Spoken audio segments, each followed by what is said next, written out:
This is your credible news source, and we are coming to you live from our studios in Kokomlemi on DSTV channel 421, GoTV channel 144, around the world at myjoyonline.com and on your digital TV, because we are free to air. The details now. The Central Region Police Command says it is committed to collaborating with JoyNews to deal with the insecurity situation in Kasoa.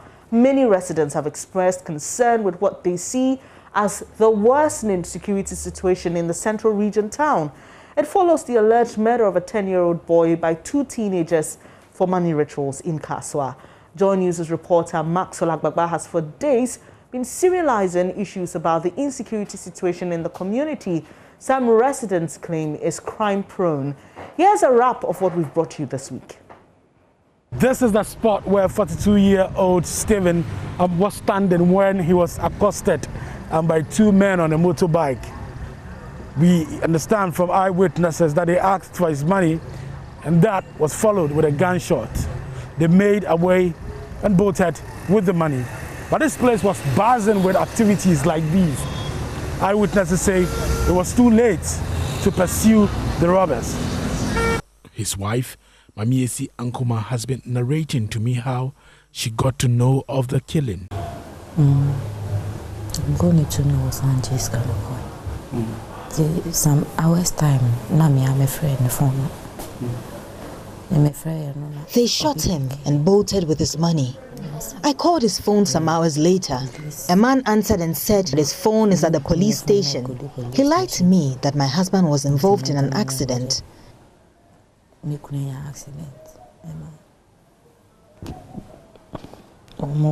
don't go hospital until the phone.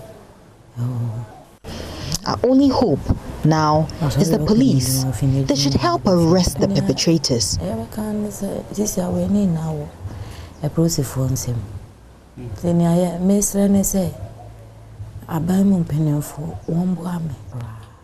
We are not safe here at Kasoa Opekuma. Every day we hear issues of theft, murder and other vices. We are begging authorities to come to our aid because we are not safe here.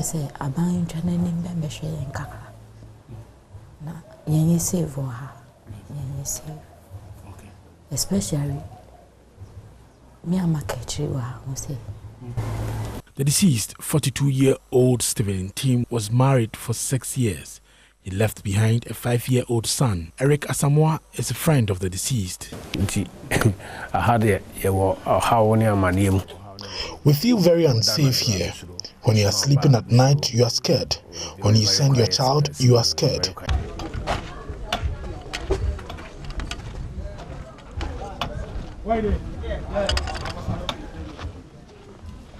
It is a hot afternoon and I'm in the alleyways of a part of the refugee camp where many consider to be the den of criminals. Only young people seem to live here. Their lifestyle possibly earned the place that negative tag. Here, I've met Yusuf Haruna, considered by his peers as the unofficial king of the Central Region. He says he does not dispute the claim that some criminals use the camp as a hideout, but says there are some good people who live here. Even sometimes some people use to come and find people's here to go and rob. I was here where one boy came to me, said, oh, some woman come here, she says for guys. Well, I said, they bring the woman. As they bring the woman, as he see me as a Rasta man, he say, no, she can tell me her problem. So this one is a pregnant woman.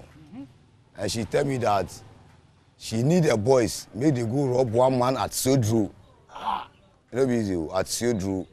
With that man, they make a service and loan. They are go call one policeman, and the policeman dressed like we normal street boys. The policeman can't listen to the woman, everything. What the woman tell me, she say it again in the front of. When later she even say the man is a pastor, he's a man of God. If we rob the man and we will not kill the man will later come and find out that if she is the one who made the rob him, where the man goes. So as she was going, then they will bring police people, the police people make what catch her. Kelvin Jackson is an ex-convict. He was jailed for 10 years. He's Liberian and has lived in Ghana for 24 years. He says just like any other community, there are some bad residents amongst them. You people come on this camp and you people can cut those people who are strangers on this camp. Always cutting us. Me like this, okay, good. If I can smoke, do I know the way from here to the farm? I'm a foreigner. Do I move from here to go for the smoke? It's bad. There are too many nationalities in this place and I'm pissed up with it.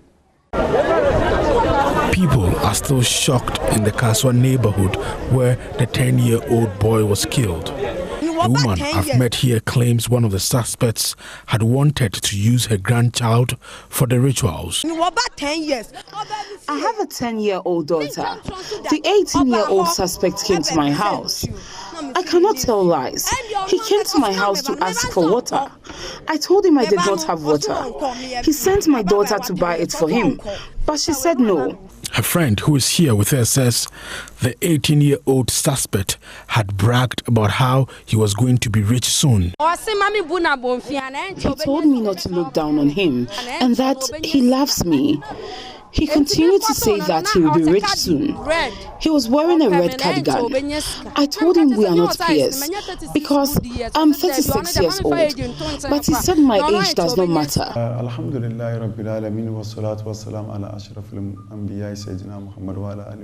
I'm now at the residence of a spiritualist, Sheikh Ibrahim Ya Latif, who lives very close to Kasoa. We sit on an animal skin with our legs crossed. He says his advice to his clients is purely from the Quran. Malam Ibrahim Ya Latif told me many young people contact him on how to get rich quick and also how to win the hearts of women. He says he encourages them to rather focus on their education. Among some of the Malam who teaches, I teach the Quran, the meaning of the Quran in Hausa language. Young boys at the age of schooling, let's say from 20 years downwards. Some of them, at least from 15, between the ages of 15 going to 20. Yes, we get them. They do call us. Some of them will even come. If they don't come because of our girls, they will come because of maybe we want money. But those kind of people, if they come, the first advice that I give them is that, do you go to school? If they say yes, I say, concentrate on your schooling. Things that people do to get rich. It's not an adventure for you small boys. I just sack them. Some of them will come because of our girls. I don't know where they get those ideas. Some of them because of the movies that they watch. You understand? And normally you see at the age from between 15 to 20 years, it's an age that young boys want to try everything that they see. Everything that they see, everything that they hear, they want to try it and see. So sometimes if those kind of boys, if they are coming and if you don't have experience in this work, you will end up putting yourself into trouble. Maxwell Agbagba with that rap. Let's now listen to DSP Irene Opong. She speaks for the Central Region Police. Now, she says they are collaborating with JoyNews to deal with the insecurity in Kasoa, as the residents claim. We are adequately resourced, and when it comes to Kasoa, from Millennium City to Dominance, we have 2 divisions, and when the police service creates a division, it means that resources in terms of human and also logistics are sent to beef up security. The personalities involved in the crimes that are committed, every media house is interested in carrying such news and the nature of the crime. But looking at the number of crimes that are reported around Kasoa and its environment, the extent of crime rate there is not alarming and it's not above what the police can do. DSP Irene Opong speaks for the Central Region Police. Meanwhile, a study conducted on the security situation in Kasoa has revealed that the swelling population in the area is gradually overwhelming the police. Well, head of our security desk, Gifty Andofia, joins me in studio. Gifty, let's start off with why we decided to spend a week telling the security story in Kasoa.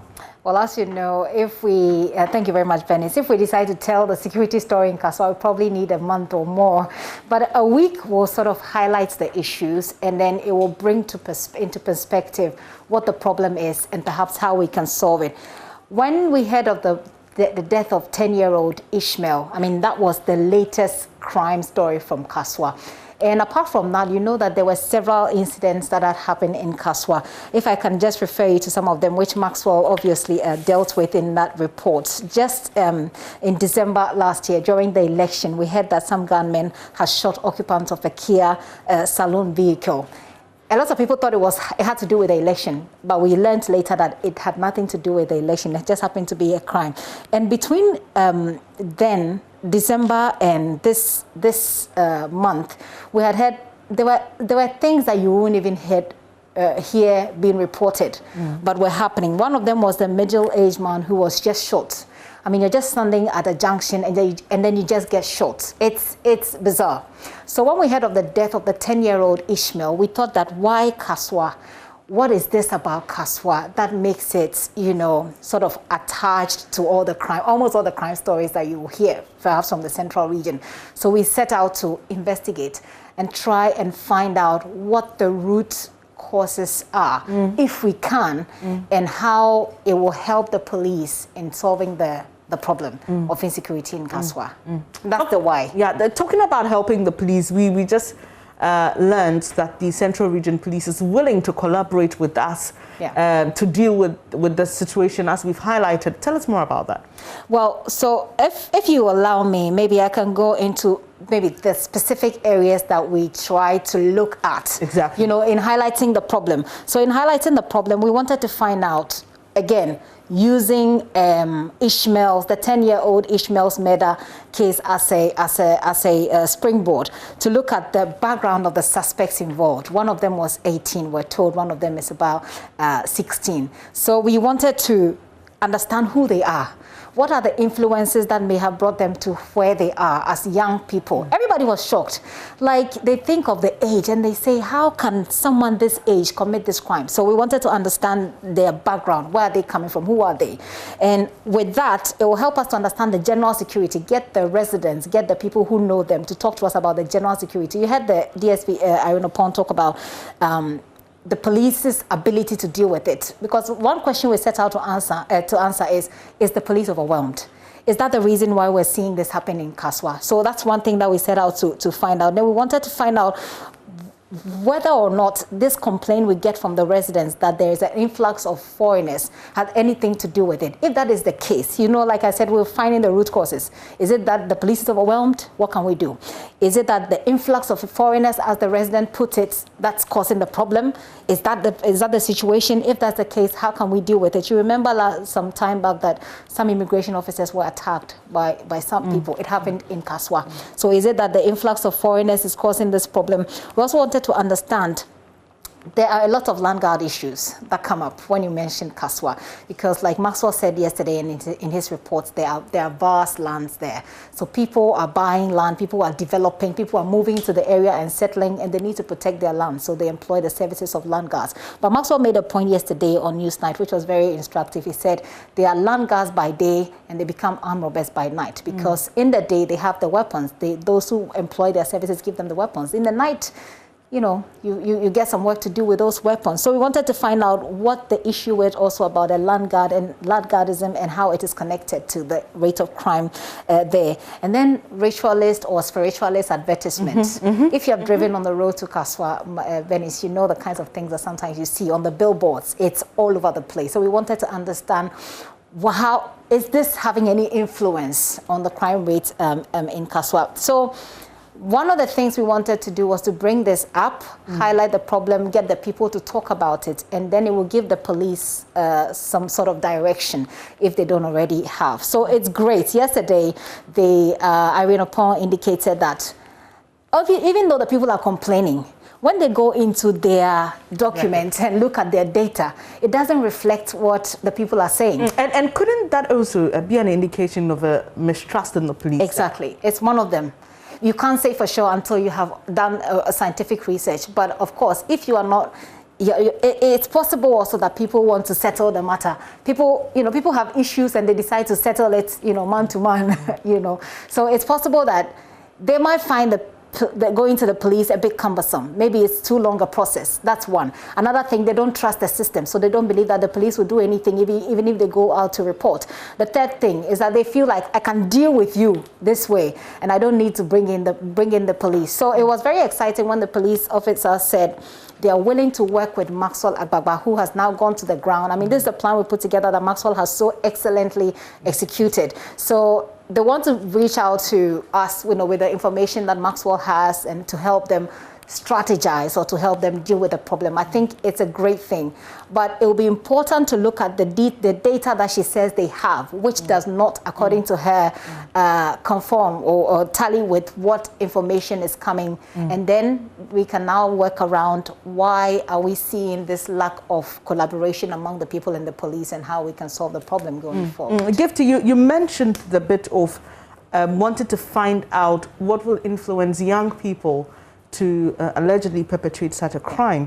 And as head of a security desk, I mean, you would admit that this goes beyond the police work. It's more it's social. There's a social aspect to it as well. So in your work and in your research as head of a security desk, how can that aspect also be dealt with? Well, one of the things, the areas that we wanted to investigate while we went out, Maxwell went out to do this work, was whether or not all these advertisements, all these spiritualists or spiritualization of life solutions or problems to life solutions, and the advertisement has had any influence on the young people. It's not something that you can just easily get scientific answers based on just asking people, but that gives you an idea. So Maxwell in his report speaks to a spiritualist, and he says he does the right thing by, telling people go and focus on your education when they come to him. But how many of people like that are there? How many of such spiritualists are there? If I were to count the number of billboards or advertising one spiritual solution to or the other on the Kasoa stretch, we won't finish right now. So how many people are there like this? So the media has been blamed when this issue came up, that we have not been able to, if you like, not streamline, but like censor the space or sanitize the space. That there are so many people advertising on our media platforms, or advertising one thing or the other. I think that what you find is, whether you like it or not, young people are much more exposed. These things were there; they were existing. But young people are much more exposed now, given social media, given the lavish lifestyle. And yesterday, Maxwell made reference to this one as well, that the people who are settling in these areas, some of them are involved in all kinds of things, and they show off the wealth that they've acquired doing some of these things, and it tells on. It plays on the minds of these young people. They see it on TV, and so if you see all of these things on TV, and all of a sudden it is just a billboard away from you, it's very easy for you to make the move and to approach these people and say, I need solution to one this problem or the other. All right, and give to you, just because you mentioned a bit about the media, let me just mention that government is holding a consultative meeting later this morning on the broadcasting bill in Ghana. And if you've been following the conversation, we heard from the NMC boss who suggested that this could help in determining what we put out there on the media. But let me speak to the man at the center of our coverage in Kasoa, Maxwell Agbagba. Hello, Maxwell. How are you doing? Tell us about the experience speaking to these people who some are actually scared to approach because of the notion that they are criminals. Yeah, Bennett. So it's been a lot of learning for me personally, because in previous times, I've heard people talk about the situation in Kasoa, but I've not really had the experience to live it with the people, and really meet the people at the crux or the heart of the issue. So, for instance, visiting the camp, the section of the camp where which is considered to be, the den or the hub for criminals, really opened my eyes to a lot of things. It was quite difficult, getting in there. But after I got there, I really, had the opportunity to learn a lot, from the people. But through our interactions, we got to know that the problem in Kasoa is more than what we think. Interacting with opinion leaders and all the people who matter, we got to know that one of the problems really has to do with the urban sprawl, which is really contributing to the increase in crime rates. So they tell us that because there are vast undeveloped lands, in Kasoa, what is happening is that you have quite a number of people moving from different areas to come and settle there. Some of them are young people who really do not have, a job. And because there are new buildings also springing up daily, so these people are sometimes employed by private developers as landguards, and they give them weapons, they give them things to work with. So these same weapons that they use during the day for landguard duties are used later in the evening for robbery, and this is what they use, in terrorizing the residents. Another thing that we also got to know is the issue of the influx of foreigners. Well, when you go there, especially to the refugee camp, for instance, where I visited, now you know that the camp has actually lost its status as a refugee camp because the civil war in Liberia is not happening currently. So when you go there, what you find is that you find more Ghanaians living there now, more Ghanaians and people of different nationalities living there now. Now the camp itself is divided somehow into two.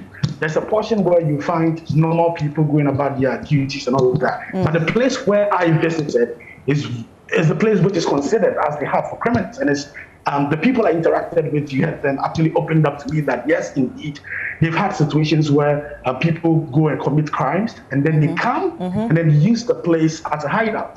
But they claim that they've been reporting them to the police, and this is not the only case. They also say that there are situations where people actually come there to the camp to take advantage of the vulnerabilities of the young people there, because they know they're not employed and they do drugs like every day, so they come there to hire them to go and commit nefarious activities on their behalf. Another thing that we also got to know about the situation is how police officers there are actually overwhelmed with the work. In fact, I had some police officers opening up to me and telling me that they think the population of Kasoa now has outgrown the number of police officers that they have within that area. All right, and they think that the police has to be equipped with the necessary logistics to deal with the situation. All right, thank you, Maxwell. The conversation will continue in subsequent bulletins, especially on news today and on the Pulse when Gifty and Rapia takes over. Thank you so much, Gifty. We've just have to end it here. But that's head of our security desk, Gifty and Rapia. Earlier then you heard Maxwell Akbagba, our man who's been bringing us stories from Kasoa.